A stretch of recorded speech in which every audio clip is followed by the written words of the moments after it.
राम जी मैया सीता जी का हरण हो गया था। अब राम जी कभी वृक्षों से लिपट जाते हैं, कभी लताओं से लिपट जाते हैं, और सबसे कहते हैं, हे खग हे मृग मधुकर श्रेणी है, तुम देखी सीता मृग नयन। कभी लताओं से लिपटते, कभी वृक्षों से लिपटते। हे वृक्षों, क्या तुमने मेरी सीता को देखा है क्या? जब तुम छोटे छोटे थे, नित्य सीता रोज अपने हाथों से जल लेकर के आती, तुम्हें सिंचित करती थी, तुमने जरूर देखा होगा। हे लताओं, तुम्हें तो उठा करके वृक्षों पर चढ़ाया था। अगर वृक्षों पर तुम्हें न चढ़ाया होता, तुम आज इतने विशाल रूप में वृक्षों पर लिपटे ना होते, तुम समाप्त हो चुके होते। तुमने तो जरूर देखा होगा सीता को। लेकिन किसी ने उत्तर नहीं दिया।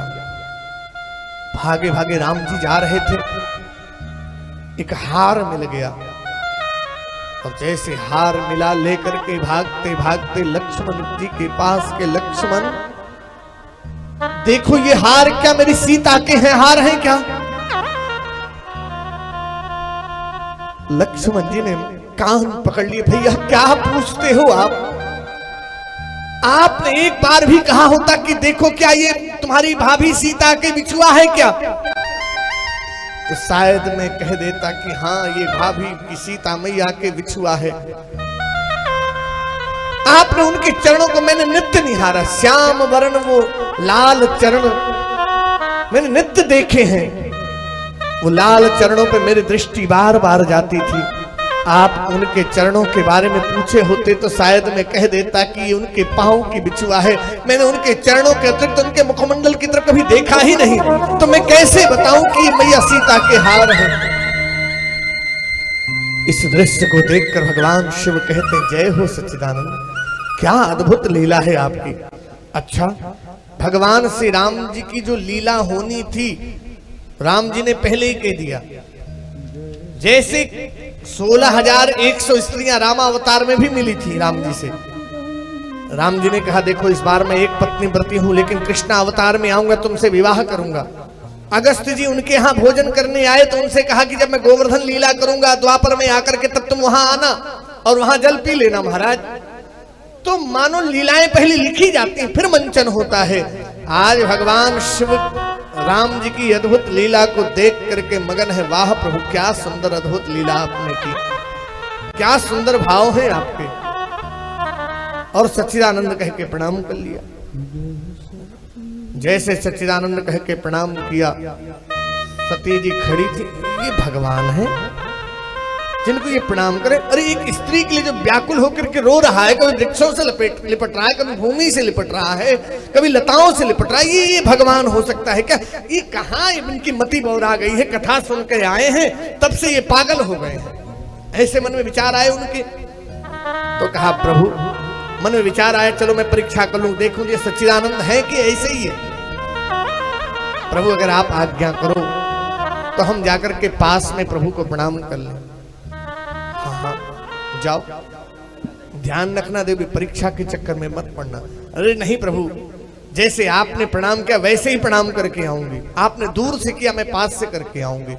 और जैसे चल करके गई, सती जी ने किया क्या कि सीता जी का रूप धर लिया, और धर करके जैसे वहां पहुंची तो भगवान राम जी ने जैसे सती जी को देखा, पूछ लिया, विपिन अकेली फिर है तो अकेले जंगल में क्यों फिर रही हो? और सुनो, कहां है वृषकेतु? जैसे कहा कहां है वृषकेतु, अब तो समझ गई सती जी, पहचान गए, सो भागने लगी। कभी किधर भागे, कभी किधर भागे, कभी किधर भागे। जिधर जाए उधर राम सीता लक्ष्मण, जिधर जाए वहीं राम सीता लक्ष्मण। जैसे हर तरफ राम सीता लक्ष्मण, राम सीता लक्ष्मण, राम सीता लक्ष्मण होने लगा। लौट कर आई भगवान शिव के पास। जैसे पहुंचे, भगवान शिव ने पूछा कि परीक्षा ले ली देवी आपने? बोले नहीं नहीं प्रभु, कछु ना परीक्षा लीना गोसाई, कीन है प्रणाम तुम्हारी नाम।